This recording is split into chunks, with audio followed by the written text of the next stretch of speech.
Mas, amém. Tá bom? Tá bom. Obrigado, Mário. Foi, glória a Deus. Vocês estão animados para hoje?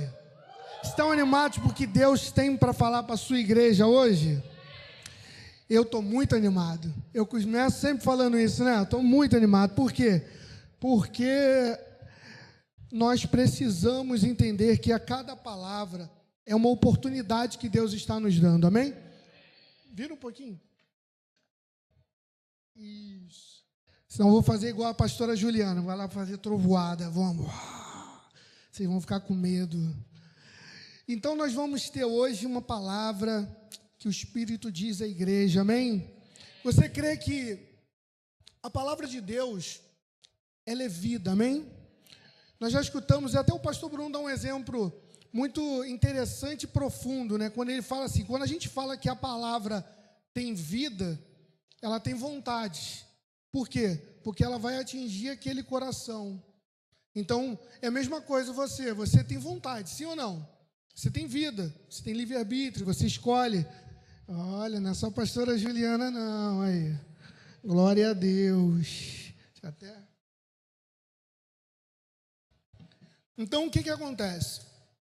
Você entende que a palavra do Senhor, a cada domingo que você vem, a cada reunião que você participa, é uma oportunidade de você se aprofundar em Cristo. É uma oportunidade que Deus está te dando, porque o que nós sempre falamos, a semente, ela é boa. A semente sempre é boa, mas ela precisa encontrar o quê?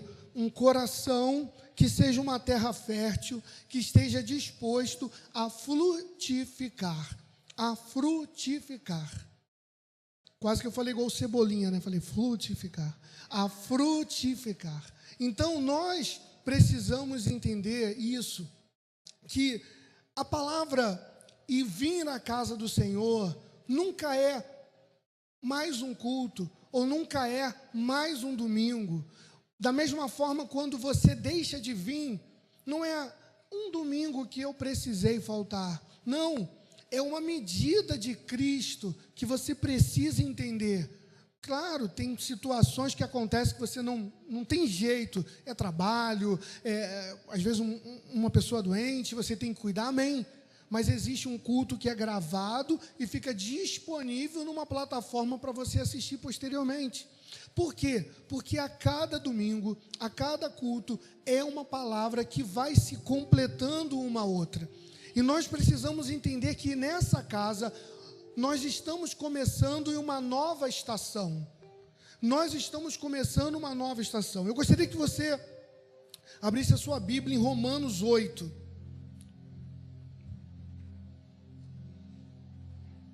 Romanos 8, versículo 29. Posso ler? Não tem telão, né? Tem que ler, tem que abrir a Bíblia, crente. E se for mexer no celular, não é para olhar a rede social, é só para olhar a palavra, amém? Então vamos lá. Romanos 8, 29 diz assim: porque os que dantes conheceu, também os predestinou para serem conformes à imagem do seu Filho. Vou repetir. Porque os que dantes conheceu, também os predestinou para serem conformes à imagem do seu Filho. Vamos orar? Meu Deus, em nome de Jesus, que essa palavra, Senhor, ela seja uma nova medida sobre a vida da tua igreja, Senhor. Porque nós cremos, meu Pai, nós cremos de todo o nosso coração que vem uma realidade do céu na terra, que vem uma nova realidade do céu aqui, meu Pai, na tua casa, na tua igreja, na vida dos teus filhos, porque a tua igreja é cada um, meu Pai, cada um que faz parte, que forma esse corpo. Que seja, meu Pai, uma nova medida, que essa palavra ela venha abrir o entendimento, venha abrir, meu Pai, virar uma chave, ela vem entender, meu Pai, o quanto o Senhor tem propósito para a vida de cada um dos teus filhos, propósitos para a tua igreja. E se você deseja cumprir com perfeição o propósito do Senhor, diga assim seja, diga amém. Amém? Então nós vamos começar a entrar num assunto sobre odres novos. na estação apostólica que nós entramos. Nós começamos já domingo passado, já está ministrando, né? A pastora Juliana estava pregando sobre isso, sobre uma estação apostólica que nós estamos entrando. Então, nós começamos a chegar numa conclusão, e é isso que eu quero que você coloque toda a sua atenção nessa palavra, nessa manhã, porque eu creio que vai trazer para a sua vida um entendimento, tirar dúvidas que você tinha sobre o Evangelho, e vai te levar a caminhar numa revelação maior de Cristo, até para que você possa, como eu disse na oração inicial, fluir rios de água viva e levar essa vida, porque a palavra de Deus é vida, amém? Que você venha entender, para você poder levar a palavra. Eu preciso entender. Então a gente precisa entender que a gente está entrando numa nova estação, não estamos entrando num novo tempo. Então nós chegamos à conclusão que essa pregação, ela não é só um sermão, não é só um texto, você não está vindo para um ato religioso. Essa semente que é lançada, como eu falei, a palavra, ela é lançada no espírito do homem, e essa semente só pode ser recebida por um ouvido que saiba ouvir. Então a gente precisa entrar nessa medida, porque essa palavra é lançada, mas ela precisa de um ouvido que saiba ouvir. A palavra estação, ela vem do grego, né? Kairos. Não pode ser entendido esse kairos como uma forma cronológica. Kairos, ele é determinado por uma agenda do céu, não é uma agenda do homem, não é um calendário lunar, não é um calendário do homem, ela é uma agenda do céu para nossas vidas, amém? Então, na linguagem humana, quando eu falo para você estações, quando eu falo para você, nós vamos passar uma nova estação, vem logo à mente assim, nós temos 4 estações, verão, outono, primavera, inverno, não é isso? Você vem logo nesse pensamento. E a gente pode, se você pensa isso, você pensa o quê? Sobre hemisfério sul, hemisfério norte, sobre calor, sobre frio, sobre época geográfica, situações. E a gente tem que entender que esse kairos, esse tempo que está sendo falado aqui, ele é na perspectiva espiritual, ele é o quê? Ele é uma referência daquilo que Deus quer tratar com a sua igreja, daquilo que Deus quer tratar com os seus filhos. O kairos, ele não está ligado ao tempo, ele não está ligado à estação, ele não está ligado a isso. Ele está ligado a quê? Ele está ligado a uma referência daquilo que Deus quer falar com a sua igreja. É a agenda do céu sendo passada para a sua igreja. É o sobrenatural passando a ser vivido de maneira natural. Então, a gente precisa entender, kairos é como uma agenda de Deus, que vai penetrar na agenda do homem, e essa agenda celestial, ela diz para os filhos, ela diz para a igreja, tudo que o coração do Pai deseja, a respeito de tudo que está correlacionado na Bíblia Sagrada. Então a Bíblia Sagrada, ela expressa para nós, por isso vem uma revelação, por isso a cada domingo é uma palavra, por isso eu disse a importância da sequência, para que você venha entender o tempo, a estação de Deus que Ele está falando com a sua igreja, a estação de Deus que Ele está ministrando com a sua igreja. Então o Pai, né, tudo que está no coração do Pai, ele tem que ser entendido pelo Filho. Nós precisamos ter esse entendimento. Na história da raça humana, depois da queda, né, nós vimos uma evolução da conduta da raça humana, né, e isso levou ao pecado. Você vê que tudo foi formado, e o pecado entrou, e a evolução do pecado chegou a um estado de maturidade do pecado na terra. Então Deus, ele teve que fazer o quê? Deus, ele teve que intervir. O homem, ele foi criado com uma intenção original de Deus. O homem, ele foi criado, mas ele caminhou num caminho diferente do propósito pelo qual ele foi criado. Então Deus diz o que a Noé: ora, eu vou destruir a raça humana. Por quê? Porque o homem desviou do propósito de Deus. Porque o pecado, ele evoluiu. Ele chegou a um estado. E aí você precisa entender que a intenção sempre foi que o homem e a mulher fossem a imagem e semelhança de Deus na terra. A estação era que Noé edificasse a arca. Você está entendendo a estação aqui? A estação foi, Deus falou, olha, o pecado, ele tem que acabar, a raça humana tem que acabar, porque o pecado chegou a uma maturidade, a um grau. Então Deus, ele falou para Noé, você vai construir, edifica a arca. Só que nesse período, ele durou 100, 120 anos, e a palavra foi lançada, a mensagem foi lançada, mas somente após isso, ele pôde edificar o barco, que salvaria o quê? A semente. Kairos é saber que os desígnios de Deus serão executados na terra. E não importa, Deus, ele vai fazer, amém? Porque Deus, ele dá oportunidade, mas se nós não vivemos no tempo do Senhor, ele vai cumprir a estação dele de qualquer forma. Então, vivemos um Kairos hoje na igreja do Senhor, de uma estação apostólica, amém? Então Deus, ele está intervindo hoje na história humana. Deus está procurando que a sua igreja, que somos nós, retorne à intenção original de Deus, amém? Então, a igreja, por definição, ela é a nova raça humana. Por definição, ela é a nova criação de Deus em Cristo. Deus enviou o seu Filho para que fosse feito o quê? Para que fosse nos dado o direito de levar a palavra, a vida dele a todos. Deus enviou o seu Filho para se começar uma nova estação. Uma estação de quê? De filhos que cumpram o propósito eterno de Deus. De filhos que se encaixem, não filhos que queiram mudar o evangelho para se encaixar segundo a sua vontade, mas filhos que entendem que a sua vontade não vale nada, mas que é necessário cumprir a vontade de Deus. Então, esse Kairos, a igreja é a família de Deus criada para representar Ele na terra. A igreja é a família de Deus. Ela foi desenhada para carregar a imagem e semelhança de Deus. Mas o que aconteceu com a igreja? A igreja, ela está seguindo os passos depois do pecado. A igreja está o quê? Ela está seguindo um passo de conversão. Ela se tornou a prostituta, ela fornicou com o pecado, ela vive e comprometeu todo o desenho de Deus. Ela se vendeu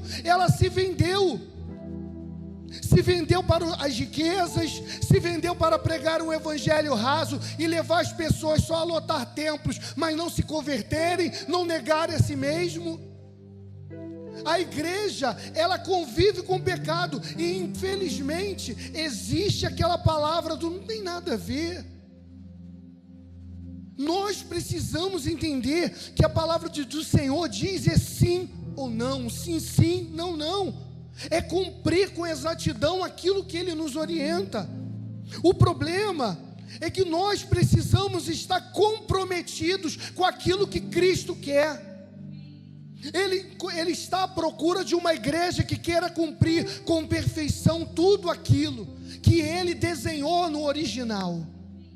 Então a gente tem que entender, essa extensão apostólica que nós, filhos, estamos entrando para viver, para cumprir o propósito, o desenho original.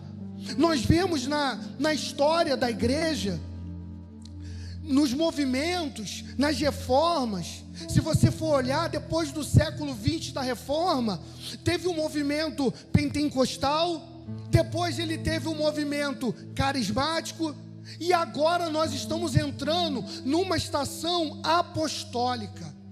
E nós vamos ministrar hoje sobre isso, começar a entender como era o início, a igreja primitiva, e antes disso, como eu disse, para que isso sirva de base, para que você venha cumprir o desenho de Deus, você precisa entender o que Ele deseja, o que Ele planeja, o que Ele quer para a sua igreja.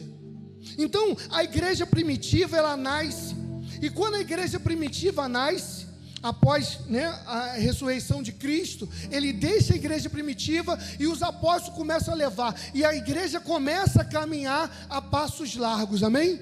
A igreja começa a crescer como nunca cresceu, ela começa a crescer como nunca cresceu. Só que junto dessa igreja que está levando a Cristo, a Jesus, existe uma igreja que começa a surgir junto, uma igreja que começa a caminhar, que começa, vamos dizer hoje, num termo atual, de surfar na onda daquilo que estava sendo falado sobre Jesus, mas com outros interesses, com outros desejos, que não tinha nada a ver com aquilo que Jesus ensinou. Então essa igreja que começa a caminhar junto, começa a vir, ela começa a levar e professar uma fé totalmente diferente daquela que Jesus ensinou.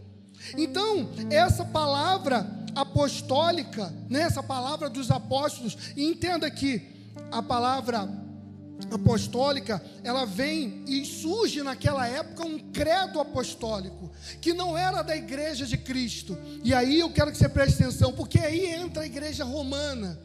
Aí entra a igreja romana com outros ensinamentos que não têm a ver com Cristo. E nesse momento, cria-se um credo que chega e quer desviar aquele ensinamento perfeito que Cristo estava ali, que Cristo ensinou, e disse para os discípulos chegarem, levarem, criar a igreja perfeita de Cristo, uma igreja perfeita. Então entenda, porque nesse momento havia o quê? Uma igreja que estava caminhando a passos largos, e havia uma outra que estava chegando e querendo misturar, trazer mistura aquilo que é perfeito. Então, nesse momento, chega, e mesmo sendo palavras do mesmo universo, apóstolo, porque apóstolo não está na Bíblia, uma palavra que ela veio, mas ela não está, se você procurar não está. E vem o credo apostólico, mesmo sendo parecido, parece ser do mesmo universo ali, ele não tem nada a ver uma coisa com a outra.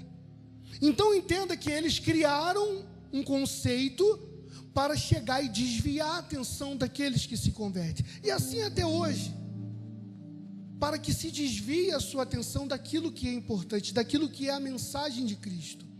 Então a gente precisa trazer isso hoje. A igreja primitiva, ela começa então a bater nessa mistura, ela começa a bater contra essa fé que não é pura, porque existe um credo apostólico verdadeiro, que é qual? Que é aquele que prega, que os apóstolos estavam pregando, que não tem nada a ver com a igreja de Roma. Ele crê numa igreja una, santa e católica. E entenda, pastor, católica, é porque você entende e traz isso para uma religião, mas católico quer dizer universal. Então, a igreja, ela tem que ser una, santa, católica, ou seja, universal. Ela tem que ser para todos, porque todos precisam ser atingidos pela vida de Cristo. Então, eles estavam procurando separar a igreja autêntica da falsa, que contém mistura. Então, entenda, através do credo nós queriam distinguir a verdadeira da falsa. Então, vamos lá, a igreja ela tem que ser una, ou seja, o que quer dizer? Uma, porque a igreja ela é indivisível. A igreja ela é uma, por quê? Porque ela é singular. A igreja ela é una, porque não importa onde você estivesse, a igreja era uma só igreja, um só gênero chamado Cristo. A igreja não poderia ser diferente no Brasil ou ser diferente na Europa. A igreja ela tem que ser uma. A igreja não é diferente no Rio de Janeiro para a igreja que é diferente na Argentina. A igreja ela tem que ser uma só, ela é singular. A igreja, ela precisa ser, não seriam as culturas de quem frequentam que mudam a igreja. A igreja que ao chegar naquele lugar, muda o lugar.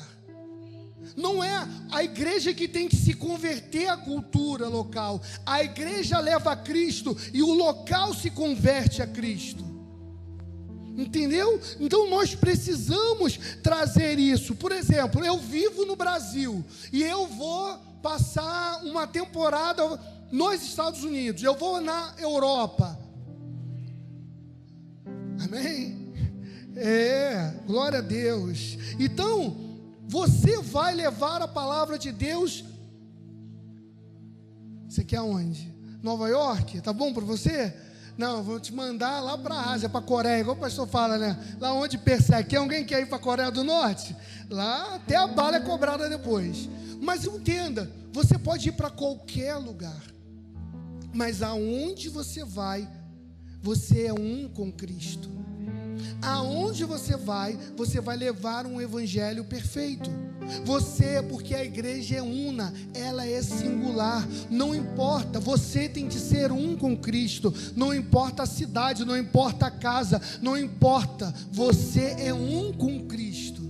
Então a igreja, ela é uma com Cristo. Então nada define a igreja. Não é o bairro que define a igreja, não é a cidade que define a igreja, não é o país que define a igreja. O que define a igreja, o que é? A palavra de Deus. Ela tem que ser cumprida com exatidão. Então, 2, a igreja fala que ela é una e ela é santa. Então, se ela é santa, nós somos santos. E o que é santo? Separados. Separado para Deus diz, eu sou santo, distinto. Eu não posso ser comparado a nada. Não existe categoria que se compare, porque a igreja, ela é santa. Jesus não é comparado a nada. Deus não pode ser comparado a nada. Tem pessoas que querem comparar Deus ao diabo. Não tem como comparar. É uma outra categoria. O diabo não se compara a Cristo. Não tem por que você ter medo de qualquer coisa que venha do diabo, porque se você tem um Cristo verdadeiro, um Cristo ressurreto, nada pode te tocar. O problema é que tem mais pessoas com medo de passar numa encruzilhada do que faltar um culto de domingo à igreja. O problema é que tem mais pessoas se rendendo com medo porque tem um vizinho macumbeiro, do que ela chegar e dizer nesse quintal aqui, quem manda é Cristo, eu estou posicionado em Cristo. Tem mais pessoas que elas são o exterior que dirige a vida dela, não é Cristo, não é o Cristo que está dentro dela. Nós precisamos entender que é sobre vida que há dentro de nós. Então eu estou fazendo um comparativo lá atrás. A gente está vindo para explicar, para você entender como a igreja primitiva ela surgiu, como a igreja primitiva é a direção de Deus, deu a direção de Deus para a igreja primitiva, e como Deus está dando a direção dele para a sua igreja hoje. Nós estamos vivendo um movimento apostólico. É um tempo, é uma estação apostólica. É um tempo de você estar posicionado. Então, quando Deus diz, sejam santos como eu sou santo, Ele está dizendo assim, a minha igreja não se compara a nada. A minha igreja não se compara a nada, porque ela é santa como eu sou santo. Então a gente precisa entender, não existe oposição contra você, não existe nada que possa se levantar contra nós, porque nós temos Cristo. Você vê aquele versículo que todo mundo fala, né? Se Deus é por nós, quem será? E é verdade, porque as pessoas elas estão mais preocupadas com tudo isso, com tudo que acontece ao seu redor. Ela vive como aquele barco ali, como os discípulos, com medo da tempestade, esquecendo que Jesus está contigo. Então, nós precisamos entender isso. Nada pode ser comparada. A igreja do Senhor não é comparada com nenhuma religião. A igreja do Senhor, ela é única. A igreja do Senhor, ela só é comparada com uma coisa. Com o quê? Somente com Cristo, somente com Deus. Nós somos feitos à sua imagem e semelhança. Então a igreja do Senhor tem isso. A comparação é com Cristo, é com Deus. Não é com nada desse mundo. Não é com nenhuma religião. Em terceiro lugar, o credo apostólico declara que a igreja, ela é católica, mas ela não é romana. Ela é universal, não é a igreja de Roma, não é a igreja que leva as pessoas à idolatria, não é isso. Nós estamos falando sobre a igreja de Cristo, a igreja, nós precisamos entender o modelo, o padrão, o desenho da igreja, que veio dos céus para a terra. O desenho da igreja está nas Escrituras, escondido em mistérios, e essa igreja é a maneira pela qual desenhou, para que nós venhamos funcionar na terra, nesse contexto. A palavra nós temos que expandir essa vida, nós temos que viver essa palavra. A palavra apostólica, ela não tem nada a ver com a palavra ou função específica do apóstolo, ela faz parte da mesma constelação, mas o apostólico é uma outra definição, curta e autêntica, original. Isso que quer dizer? Curto, original, confiável, algo genuíno, certificado, algo original, que não pode ser transformado. Então, quando nós estamos juntos de Cristo, nós somos autênticos, nós somos originais, nós somos confiáveis, nós somos genuínos, nós somos certificados pela palavra, nós vivemos o original de Deus. Nós não somos uma cópia barata, nós temos que ser o original de Deus. Então estamos dizendo que nós temos que vivemos num Cairo em que Deus deseja que a sua igreja retorne à intenção original de Deus, ao desenho original de Deus, pura, limpa, santa, una. E eu creio, e eu declaro que começa nessa casa um manto particular que vem sobre essa igreja, que vem sobre os seus filhos, que vão cumprir o propósito eterno de Deus na terra. É uma igreja livre de tudo que é falso, uma igreja que não tem imitação, é uma igreja que ela funciona no original de Deus, que Deus criou para funcionar na terra. Eu creio, nessa estação apostólica, Deus está restaurando a sua igreja, como ela deve funcionar. Deus está dirigindo, está mostrando. Nós temos que entender essa estação, igreja. Nós precisamos entender o que Deus está enfatizando na sua palavra. Deus está enfatizando, e Deus tem um desenho, e esse desenho é revelado para a sua igreja, e eu vou te mostrar na palavra de Deus o desenho de Deus para a sua igreja, porque tudo está na palavra. Abra sua Bíblia em 1 Crônicas 12:32.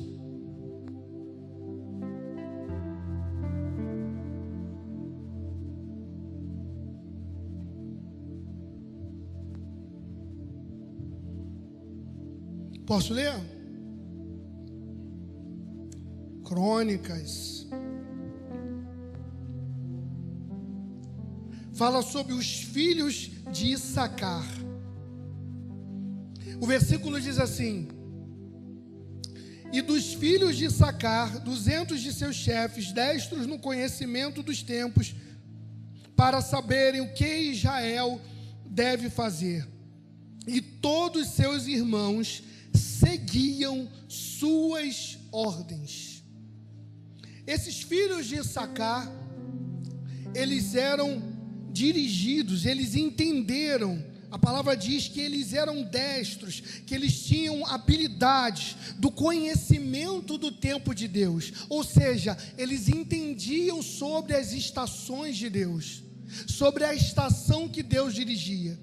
Então eles entendiam sobre tempos e sabiam o que fazer quanto ao tempo histórico de Israel. Então nós estamos entrando nessa mesma frequência, amém? Issacar, e você precisa entender de onde vem Issacar. Issacar, ele é o quinto filho de Lia com Jacó. 5 é o número do quê? Estão afiados, igreja? 5 é o número da graça. Na graça você recebe o discernimento do Kairós de Deus. Na graça você recebe o entendimento do Kairós, da estação de Deus para a sua vida. Issacar significa a recompensa, o nome Issacar, a recompensa. E essa recompensa, ela não é dinheiro, elas não são bênçãos materiais. quando você entende a estação, os tempos de Deus, quando você sabe viver na agenda de Deus, vivemos na sua graça, e saberemos e viveremos na sua bondade, na sua misericórdia. Há um povo que vive na graça de Deus, com a sua generosidade, com a sua bondade, mas há um povo, infelizmente, que está morrendo, que não vive nessa graça de Deus.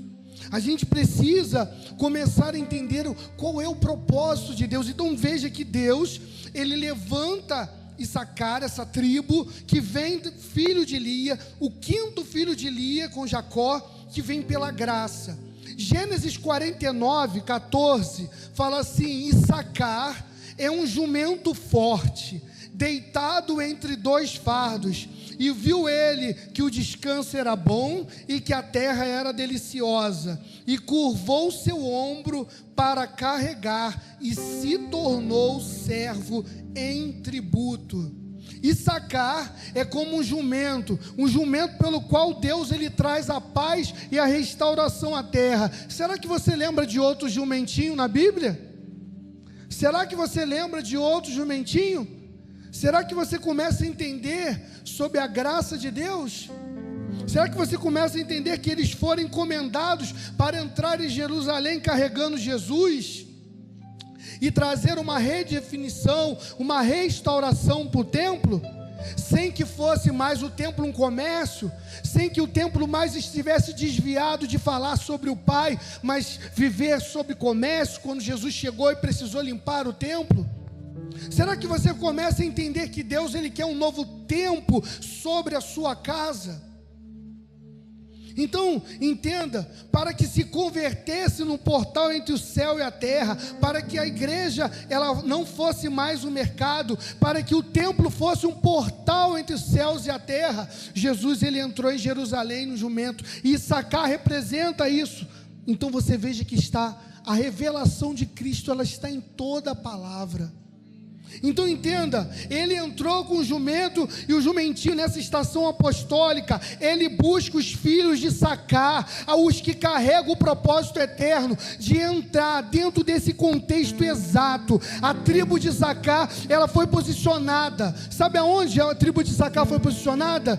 Quando estavam as 12 tribos sendo montado ali, eles foram sacados, foram instalados ao lado da tribo de Judá, a tribo escolhida por Deus para liderar o povo de Israel, da onde viria o Messias. Então começa a caminhar a tribo de Judá para o que? A tribo de Issacar dá direção para que os filhos seguissem. Então que a palavra de Deus, ela tem direções, todos os movimentos de Deus para as nossas vidas, elas são revelados através da sua palavra. Porque eles se moviam primeiro, eles sabiam identificar o tempo. Porque Issacar dava direção, porque Issacar dirigia, porque eles sabiam identificar o tempo de Deus. Que você entenda isso. Vivemos num tempo onde Deus está levantando quem consegue entender o que Deus está fazendo para estabelecer os seus propósitos na terra. E qual é o problema? Achar filhos preocupados em ouvir a voz de Deus e cumprir esse propósito com perfeição. É nisso que o Senhor está falando com a sua igreja nessa manhã. É nisso que o Senhor está te trazendo. Com a estação vem os mantos de unção. Com a estação nós não podemos fazer nada mais pela nossa força, mas dirigidos pelaquilo que Deus deseja. A unção não é uma emoção. A unção é um revestimento, é um armamento para o cumprimento do seu propósito. Então quando eu digo, Senhor, me enche da tua unção, eu tenho que estar disposto a cumprir com perfeição o propósito de Deus. Assim como a gente fala, você não ouve a palavra para se tornar mais inteligente, para sair daqui mais culto. Você ouve a palavra para que você venha impartir essa vida aonde você vai. Assim como eu peço para Deus me dar essa unção de entender qual é a sua estação, mas não é para eu ser inteligente, mas é para que eu venha dirigir, para que eu venha levar as pessoas a caminhar segundo aquilo que Deus deseja. segundo o seu propósito. Então entenda, você que é líder, você que não é, você que está chegando, você que deseja mais de Deus, você precisa se posicionar em Cristo para dar direção. A tribo de Sacar ficou do lado de Judá. Aquela tribo de Judá era onde viria o Messias. Eles estavam em direção aonde o sol nascia. Eles estavam para dar direção para o povo caminhar. Então entenda que nós temos essa direção. E com isso, quando Deus ele quis libertar, o povo do Egito, ele usou Moisés. Amém? Amém? Então nós vamos viver uma outra estação. Para você entender quem Moisés era, nós precisamos entender aonde Moisés nasceu, da onde Moisés veio, a tribo de Moisés. E aí você começa a entender que tudo tem a direção para a nossa vida hoje. A tribo de Moisés, ela carregava uma configuração bem específica. Moisés, ele nasceu de Levi, o terceiro filho de Lia com Jacó, amém? Ele veio da tribo de Levi. Jacó, ele teve 12 filhos, 12 configurações de unções que formaram a Israel, amém? 12 filhos que configuraram a Israel. Jacó, ele trabalhou, ele trabalhou para Labão, porque ele amava Raquel, amém? Amém? Mas ele foi enganado por Labão e ele primeiro casou com Lia, que era a filha mais velha, então a primogênita. Então entenda que Jacó e Lia começou com uma história de enganos, amém? De enganos, porque Labão prometeu a Jacó: olha, você trabalha aqui 7 anos e no final você vai casar com Raquel. Só que ele chegou: não, você tem que casar com Lia primeiro, porque a Lia é mais velha. Então era uma história de enganos. Então entenda que Jacó não gostava de Lia. Jacó era apaixonado pela sua irmã. Ele era apaixonado. Só que Lia, ela entendia o quê? Se eu der filhos para Jacó, Jacó vai me olhar com outros olhos. Então, porque Raquel era infértil. Então, o primeiro filho de Lia com Jacó, ela deu o nome de Rúben. E Rúben, se você for procurar o significado, fala sobre ver, sobre visão. Porque ela pensava o quê? Lia desejava o manto de unção que Rúben carregava, trouxesse para Jacó o quê? Que Jacó abrisse os olhos para ela. Só que Jacó não abriu os olhos, não olhou ela com outros olhos. Aí ela teve um segundo filho, porque a intenção de Deus era que Jacó abrisse os olhos com o filho, que passasse a amar. Aí ela teve um segundo filho que se chama Simeão, que significa ouvir, porque ela entendia o que Lia pensou: já que ele não pode me ver, ele me escutará. Mas isso não aconteceu. O terceiro filho veio Levi, que aí começa a história em Moisés. Levi significa conectar, unir. Ela estava dizendo: já que ele não pode me ver, já que ele não me ouve, então esse filho vai trazer conexão. Seremos um. Então, a unção principal de Moisés, um levita, era o quê? Unir. Era ser um. Era conectar o povo a Deus. Ele veio, o nome dele, ele foi dado esse nome com esse manto, com essa unção. Era conectar as pessoas, conectar o povo a Deus. O povo que estava atado a Faraó. A unção de Moisés era o quê? Separar o povo de Faraó, libertar eles da escravidão, para que pudessem casar-se com Deus, para serem um com Deus. Só que Moisés precisava separar eles, não só do Egito, mas também do deserto. O manto de Moisés era levítico, e esse manto era para remover o povo da escravidão e conectar a Deus. Moisés sabia arrastar a presença de Deus da montanha até o deserto, até o povo.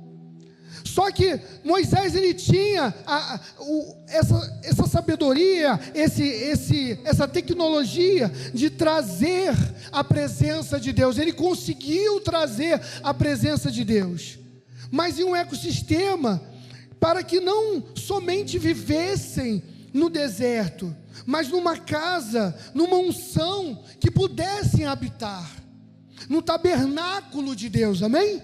Tanto é que Moisés teve ali o desenho do tabernáculo dado por Deus, para que eles habitassem. 40 anos eles estiveram ali, conectando o povo a Deus. 40 anos, através do manto que era da unção de Levi. Mas ao final dos 40 anos, mudou a estação. E Deus não podia mais continuar usando só o manto de Levi, porque o manto de Levi, ele veio o sacerdócio, e o sacerdócio, ele não sabia possuir a terra prometida. Então naquele momento, o que Deus fez? Deus, ele diz o que para os sacerdotes? Deuteronômio 18, 1, você pode anotar, você pode abrir. Deus diz aos sacerdotes: vocês não vão possuir a terra, possuirão a mim. Possuirão a mim, eu serei a sua herança. O manto de Levi era para saber como viver com Deus, mas não permitia a eles viverem com propriedades, não permitia a eles conquistar. E se você ver, para mim essa unção de Levi, ela é como o movimento pentecostal que nós já vivemos. Aquele movimento que leva as pessoas a viver o extraordinário da presença de Deus, a manifestação de Deus, nos ensina a ser sustentados no deserto, mas não permitiu que a gente conquistasse terras, adquirisse propriedades e bênçãos materiais. Então entenda que a cada tempo nós vivemos uma estação. A estação de Moisés foi a estação de Levi, a estação pentecostal, a estação de trazer a presença de Deus, mas não era uma estação de conquista. Por quê? Então Deus muda a estação de Moisés para Josué. Se você ler o livro de Josué, você vai ver. E Josué é equivalente ao nome Jesus, ele quer salvar. Josué, ele trouxe para o povo de Israel uma economia, uma herança. Ele entregaria a cada tribo propriedades, cada um recebeu uma parte da terra prometida, amém? Amém? Vocês estão acompanhando? Sim ou não? Então, Josué, ele tinha uma outra habilidade. Era um outro tempo, uma outra estação. Ele tinha a habilidade de trazer para as tribos a herança material. Então, para conhecer a unção de Josué, nós precisamos saber de qual tribo Josué ele nasceu. Josué era filho de Efraim, e Efraim não era um dos 12 filhos de Jacó, mas ele era filho de José, que era filho de Jacó. José, ele pegou o status de primogênito, quando Rúben, que era o primeiro, se deita com a concubina de Jacó. Então, José era o primogênito de Raquel. O manto de José era um manto econômico. O manto de José, vamos trazer hoje para os dias atuais, ele era um economista. Ele ajustou tudo ali no Egito. Então entenda, José, ele faz no Egito o que é considerado um rompimento, econômico, uma grande vitória num tempo de crise, aonde se não estivesse ali com essa estação de Deus ali com José, o Egito tinha morrido, tinha acabado. Então entenda que tudo que José faz no Egito é considerado um rompimento econômico, é uma grande vitória num tempo de crise. As visões, as interpretações, as descrições de como seriam estabelecidos os princípios econômicos, tudo isso era uma direção, era um manto que estava sobre ele. E José teve 2 filhos. Manassés e Efraim, porque aí a gente vai cair na história de Josué. Vocês estão me acompanhando? A gente está querendo vir da onde veio Josué. Então entenda, José derrama da porção que recebeu de seu pai Jacó e deu aos seus 2 filhos, Manassés e Efraim, 2 porções na terra prometida. Manassés significa esquecer, perdoar os traumas, feridas, traições do passado. Significa ele ali perdoar tudo que seus irmãos fizeram. Amém? Para isso ele deu o nome Manassés. E Efraim significa o quê? Incremento, multiplicação, frutificação. Estão, ao serem curados do passado, ao serem curados em Manassés, nós somos lançados num tempo de multiplicação, de frutificação, de abundância. É por isso que quando você vem na casa, é por isso que você escutou a Thaisa, a Diacone, falando sobre o retiro. Por isso nós falamos da importância, porque é um tempo que você consegue chegar e lançar fora, porque são palavras direcionadas para isso, para que você venha lançar fora tudo que te prende do passado, porque essa era a unção que estava ali sobre Manassés: perdoar, lançar fora traumas, feridas do passado. Tudo aquilo que te prende precisa ser lançado fora, tudo aquilo que te impede de romper, porque eu costumo dizer que a pessoa que ela anda, ela quer chegar, mas ela vive em função de olhar para trás, para o que aconteceu na sua vida. No momento ela vai cair, porque se eu não olho para trás, eu não consigo caminhar. Então a gente precisa trazer para as nossas vidas isso, esse manto que Deus está dirigindo sobre essa casa. Então Efraim significa multiplicação, frutificação. Ao sermos curados do passado, nós entramos numa estação de multiplicação. Deus, através de Jacó, quando ele vai, cruza as mãos, ele toma o segundo filho de José, Efraim, e o coloca por cima de Manassés, e ele se converte no primogênito. Quando Deus quis que o seu povo fosse levado à prosperidade em Canaã, Deus mudou. Deus tirou o manto de Levi e Deus colocou para Efraim. Nós precisamos ser uma igreja que estamos ouvindo aquilo que Deus tem para as nossas vidas. Eu preciso que você entenda isso nessa manhã.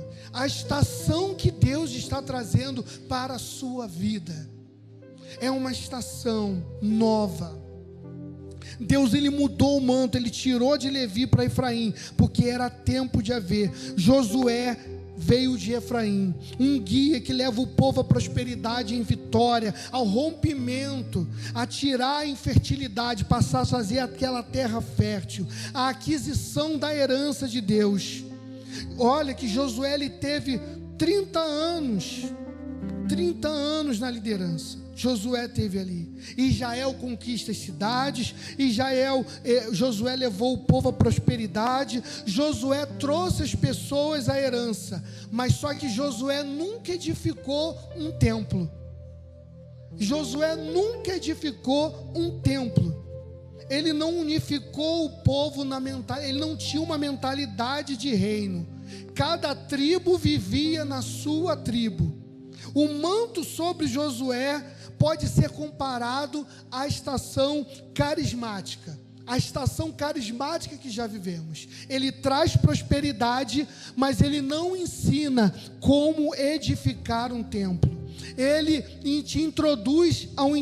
não te introduz ao entendimento de reino. Juízes 1, se você quiser anote aí para você ler depois. Juízes 1, versículo 1 diz assim: e sucedeu que depois da morte de Josué, que os filhos de Israel perguntaram ao Senhor, dizendo: quem dentre nós primeiro subirá aos cananeus para pelejar? Ou seja, Josué morreu, e eles estavam ali na dúvida: quem vai dirigir? Então disse o Senhor: Judá subirá, e eis que entreguei essa terra em suas mãos. Então, após Josué morrer, perguntaram qual tribo estabeleceria os propósitos de Deus, qual tribo dirigiria. A escolhida foi Judá. E quem era Judá? O quarto filho de Lia, que significa, no modo simples assim, louvor. Sendo que a escolhida Judá, ela, quando Deus deu o nome, Judá, quando Lia, melhor dizendo, deu o nome, ela disse: na sua mão estará o pescoço do inimigo, e irá subjugar o inimigo no seu pé, e quando ver o inimigo nos seus pés, me adorará. O inimigo de Lia era Jacó, porque ele não me vê, porque ele não me ouve e porque ele não se conecta comigo. Então o inimigo, ela queria fosse levado aos meus pés. Se meu marido não me vê, se ele não me escuta, se ele não se conecta a mim, eu subjugarei ele a mim. Então a unção principal de Judá não é adoração e não é louvor, como muitos pensam por conta do nome, mas a representação de Judá é uma representação de unção governamental, de como o inimigo será subjugado e levado aos seus pés, através dessa unção e adoração que é produzida. Então entenda, quando estavam ali 12 espias e retornaram da terra, os 12 espias da terra prometida, somente 2 espias votaram a favor para que fossem possuir a terra. Quem foi? Josué e Calebe. Josué da tribo de Efraim e Calebe da tribo de Judá. Calebe estava no Egito. Calebe era escravo do Egito e sabia o que era escravidão. E o que era foi liderado por Moisés debaixo do manto de Levi. Moisés por 40 anos no deserto. Mais 30 anos ele esteve ali na terra prometida com Josué. 70 anos Calebe tinha. Calebe estava esperando para que a promessa fosse se cumprida, e Deus deu a Calebe lá a promessa lá no primeiro dia, no deserto. Mas Calebe tinha um espírito diferente. A palavra diz que ele tinha um espírito diferente. Por quê? Porque ele obedeceu a Deus, independente das circunstâncias, independente da onde estava. Ele obedeceu tanto no Egito quanto ele obedeceu no deserto. Ele obedeceu na terra prometida. Então Calebe é a tribo de Judá, representa essa estação que nós estamos vivendo hoje, uma estação apostólica, uma estação que tem o pentecostal do manto de Moisés, ele tem a carismática do manto de Josué de conquistar as coisas, mas ele também tem a estação de Judá, que é a estação de dirigir, é a estação de chegar e obedecer, de ser fiel, de cumprir todo o propósito de Deus. Ele junta essas 3 estações, porque a gente caminha numa revelação daquilo que veio para aquilo que vivemos hoje. A melhor descrição de estação apostólica está encapsulada sob a tribo de Judá, representada por Calebe, e mais adiante representada por quem? Por Davi, representada por Salomão, que estabeleceu o templo de Israel. Então nós precisamos entender que essa tribo, ela estabelece o templo. Então nós precisamos entender esse tempo que nós estamos vivendo. Vivemos essa estação, vivemos a estação a partir de agora sobre a tribo de Judá. Nós podemos ter nascido no Egito, podemos ter vivido no deserto, podemos ter passado por toda a estação, mas é tempo de nós avançarmos. É tempo da igreja do Senhor avançar. Não é tempo mais de olhar para o deserto, não é tempo mais de levar do que ficou no Egito. É tempo de olhar para aquilo que Deus ele tem para as nossas vidas. Não é tempo só de chegar e estar cheio do Espírito, mas é tempo de viver. Não é tempo só de conquistar coisas materiais, mas é tempo de viver o Evangelho com perfeição. É tempo de uma igreja que esteja preocupada em obedecer fielmente aquilo que o Senhor tem para as nossas vidas, aquilo que o Senhor tem para a sua igreja. Nessa estação, nós estamos edificando odres, vasos, filhos, odres novos, vinho novo. O novo de Deus começa sobre a sua vida hoje. O novo de Deus começa sobre a sua vida hoje. E a referência metafórica, quando nós falamos sobre odre, nós temos que ter essa direção sobre a administração de Deus, para que venhamos estabelecer o seu propósito aqui nessa terra. Precisamos edificar esses sistemas. Deus usará cada um aqui para estabelecer ecossistemas, atmosferas, movimentos. Deus quer usar o seu corpo, o corpo de Cristo, a sua igreja. A igreja do Senhor. Deus, Ele quer te usar para mudar ambientes, mudar sistemas. Deus quer te usar para você sentar em mesas que você não senta ainda, e você vai sentar nessa mesa para mudar ambientes. Nós precisamos ter esse entendimento. Quando esses homens se manifestaram, quando esses homens que estão voltados para viver a palavra de Deus, nós veremos a verdadeira doutrina de Cristo. A palavra doutrina é instrução divina, contém a revelação dos sistemas secretos de Deus. Iremos restaurar o desenho original de Deus. Deus quer revelar o novo para a sua igreja. Deus tem algo novo para a sua vida. Deus tem algo novo para a sua casa. É um novo tempo, é uma nova estação sobre a sua vida. Amém? Então, nós precisamos entender, porque esse desenho foi o desenho original que Deus desenhou para a raça humana. Sermos feitos à sua imagem e semelhança, cumprir com perfeição tudo aquilo que Ele desenhou. Essa é a graça de Deus, para que venhamos fluir. É um novo tempo, um novo manto sobre essa casa, para que você venha fluir em Deus como nunca antes. Esta é